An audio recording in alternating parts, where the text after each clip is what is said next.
Hi and welcome to Belfry. This is the TaylorMade Performance Centre. My name is Chris Ryan and in this video we're using KVest 3D to talk about the Kinematic Sequence, and we're going to run through how that can help you hit the ball straighter and how you can hit the ball further when you're out on the golf course. So I'm going to use KVest 3D in this video to show you all about the Kinematic Sequence and how that's going to help you hit some better golf shots, especially if you're the golfer who feels like you lack distance, if you feel like you maybe cut across the golf ball, you fade it overly excessively, you slice that golf ball, and generally those contacts don't feel as solid as you know they can probably feel. So there's a very, very good chance that if you fall into those categories, your Kinematic Sequence might not be as good as it could be. So what do we mean by the Kinematic Sequence? Well, we're just going to talk about the four things that we're talking about in this sequence. We're talking about the hips, we're talking about the upper body, so that's the chest or the upper body, we're talking about the lead arm, and we're talking about the hand. Now, if we're trying to generate some speed, there is an ideal sequence for us to begin things moving towards the target. So that's after we've made a backswing, when do our four different areas begin their movement in the direction of the target? And the sequence we'd like would be hips starting, so they are the first thing to go, followed by the upper body, followed by the lead arm, followed by the hand. And we would tend to find that the majority of good golfers who play this game to a high level have a sequence very much like that one. Not every golfer, don't get me wrong, there's always exceptions to the rule, but the majority of golfers would have a sequence very much like that one. So let me just go ahead and hit a shot, and we're just going to show you what that would look like. And we've just got KVest 3D here, which is just going to record my sort of data, and it's going to give me the sequence that I'm currently using in my goal swing, because what it's doing, it's a 3D system. It's going to measure how these four sensors that I've got on my body move through space. That's going to be able to tell me what my sequence is like. So I've just got a 7-iron here, and I'm just going to go ahead and hit this pretty much full.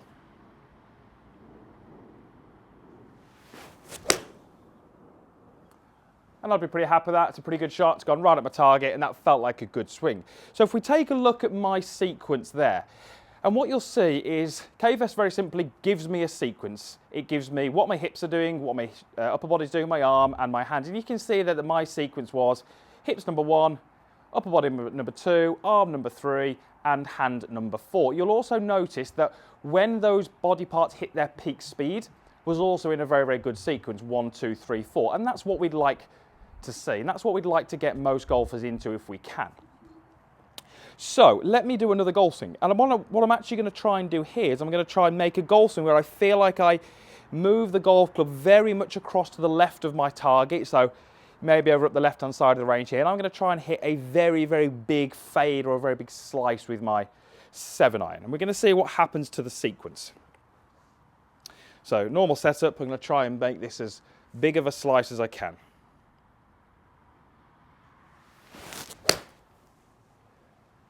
Okay, and that's definitely not as good a shot.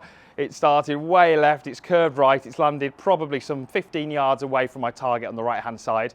And noticeably, it was probably a good 20, 25 yards short of distance as well. So didn't feel particularly good off the club face. Ball flight didn't really look as I'd want it to look, and distance was lost relative to my previous shot. So let's take a look at my sequence there.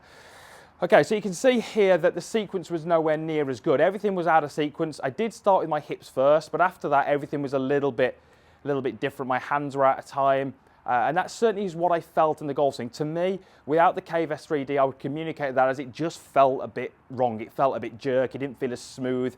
Definitely didn't feel as if I had as much power down at the impact area. And you'll notice that when we look at peak speeds as well, and when my body parts reach their peak speeds, again, that sequence was all out. It wasn't really what we would like to see. So we're going to look at this two different ways. If I tried to hit a poorer shot, which I did, that's going to put my sequence out. Most of the golfers out there who have got a poor sequence are not trying to hit that poor shot, but it's the relation. It's what we find is that the poor sequence can very often be a cause of those poorer shots. So if you can imagine that from the top of my golf swing, I begin with my arm, the club's going to move out of position. If I begin with my upper body, again, that's going to move out of position. And what we find is two things generally tend to happen. One, we find it difficult to deliver the club to the ball as we'd like. So the shot doesn't reflect what we'd like it to be. It's often the wrong curve, and it's often, misstruck. but also it's a real lack of power. We leak power through that golf swing. If that sequence isn't quite right, we don't generate as much power as we'd like. So if I was to pick up this golf ball, and if I was to try and throw this golf ball as far as I could throw it down the range, it's hopefully going to be a fairly natural thing for me. I'm not going to overthink it. I'm just going to try and throw that ball as far as I can throw it. What I would probably do is I would use the exact sequence that we're trying to use in the golf swing. I would actually move back, and I would probably start by using my hips and rotating them towards the target. I would then follow that with my upper body. I'd follow that then with my arm, and I'd follow that with my hand. Now, obviously that's my trail hand and we're measuring the lead hand, but it's the same sort of sequence. If I was to try and throw a ball by using my arm first and then turning my body, that just wouldn't look right. I wouldn't be able to throw the ball as far, and it certainly wouldn't feel as comfortable and as smooth.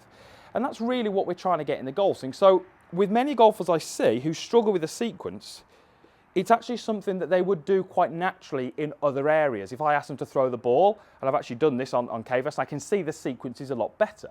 So we've almost got to try and detach ourselves a little bit from the game of golf and actually say, well, let's just make some swings where we use that sequence that we would do in some other areas. So this is what I want you to do as a little drill. If you feel that your sequence isn't as good as it could be, this is the drill I want you to do. And this is to be done initially without a golf ball. I just want you to stand with your feet together.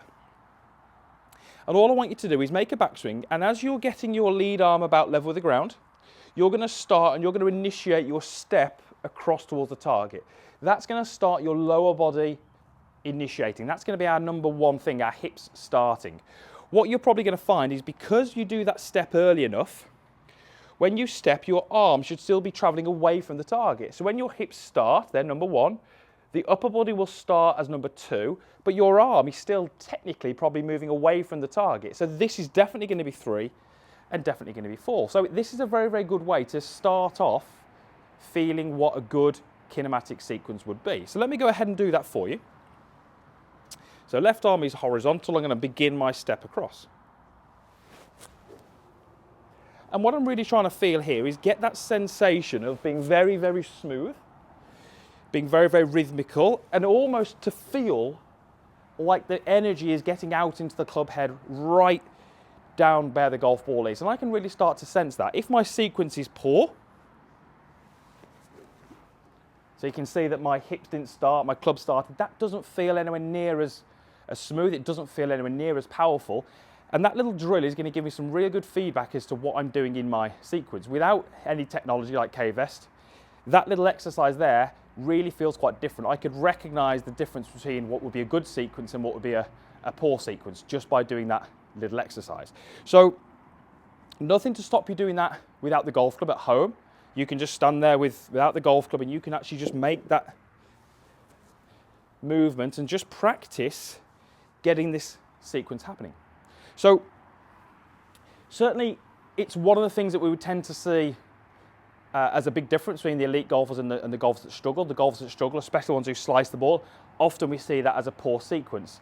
And often the golfers who hit the ball a little shorter than they would like, again, have a poor sequence. So this is really, really a key element to your golf game if you're looking to add some distance and maybe you're looking to neutralise a ball flight which isn't quite as you would like. Working on this sequence is definitely going to get you to hit some better golf shots. Right, let me just hit another one. And I'm just going to really feel that I begin with my hips, then my upper body, my arm, and lastly it's the hand.